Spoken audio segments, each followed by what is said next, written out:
रात के ठीक 2:47 थे। चारों तरफ ऐसा सन्नाटा था कि आर्यव शर्मा अपनी ही सांसों की आवाज से डर गया। वह नींद से उछलकर बैठ गया। पसीना कनपटी से बह रहा था और दिल इतनी जोर से धड़क रहा था जैसे कोई अनदेखा सच उसे जगा रहा हो। डर आर्यव के जीवन का हिस्सा रहा था। अंधेरा, अकेलापन और खामोशी उसे हमेशा कमजोर कर देते थे। शायद इसी डर की वजह से वह आज भी अपनी मां सविता के साथ रहता था, क्योंकि मां के पास रहकर उसे लगता था कि अगर कुछ बुरा होगा भी तो वह अकेला नहीं होगा। हालात मां बेटे को शहर से दूर एक पुराने खाली पड़े बंगले तक ले आए।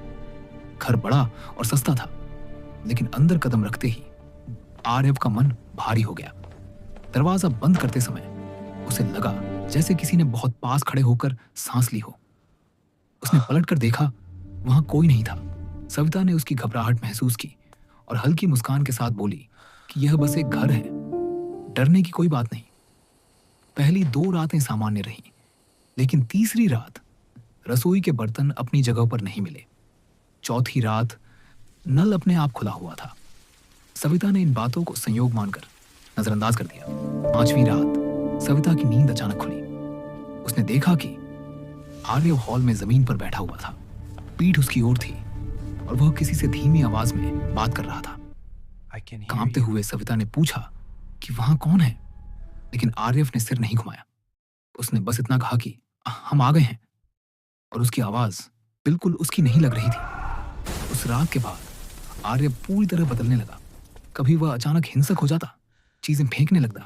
कभी उसकी चाल और आवाज किसी औरत जैसी हो जाती।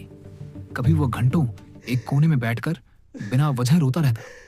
कई बार उसकी आंखें खुली होती, लेकिन सामने खड़े इंसान को वह पहचान ही नहीं पाता। एक रात सविता ने देखा कि आर्यव अपने नाखूनों से जमीन को रेत रहा था, जैसे मिट्टी के नीचे से कुछ बाहर निकालना चाहता हो।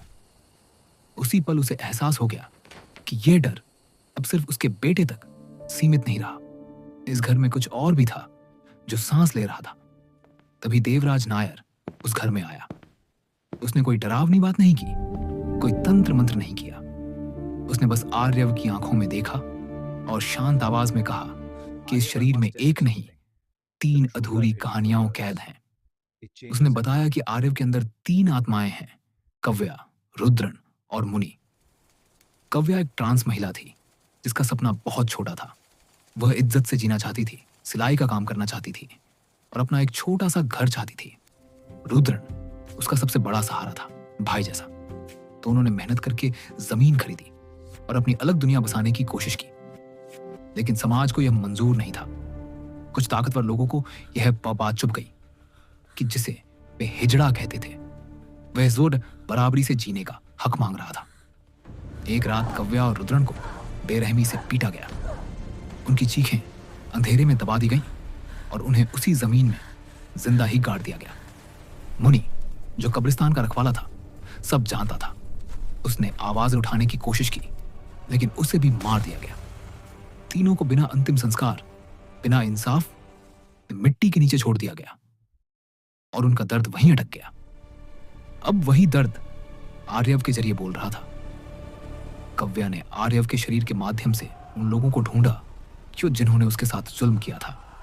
कोई डर से पागल हो गया, किसी ने सबके सामने अपना जुर्म कबूल कर लिया और कोई उसी जमीन के नीचे दबकर मरा जिसे उसने छीना था।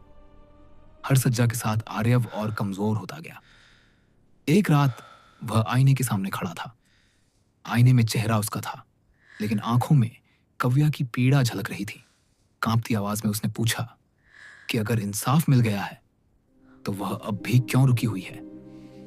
कमरे में कुछ पल सन्नाटा रहा, फिर एक टूटी हुई नरम आवाज गूंजी, क्योंकि पहली बार कोई उन्हें पूछ रहा है।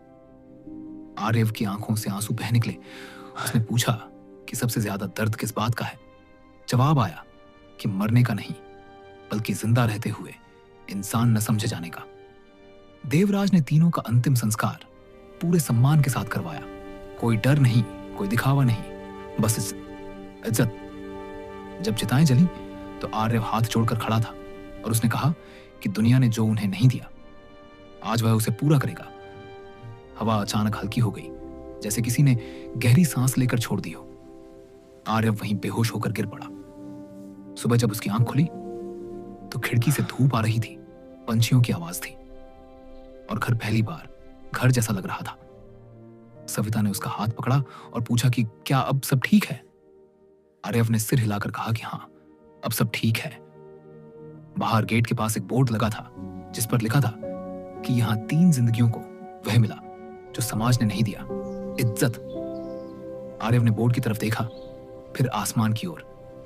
हल्की हवा चली और कहीं दूर से पायल की बहुत हल्की सी आवाज आई। वह मुस्कुरा दिया, क्योंकि अब वह समझ चुका था कि डर बुराई से नहीं होता। डर तब पैदा होता है जब इंसान इंसान को इंसान नहीं मानता।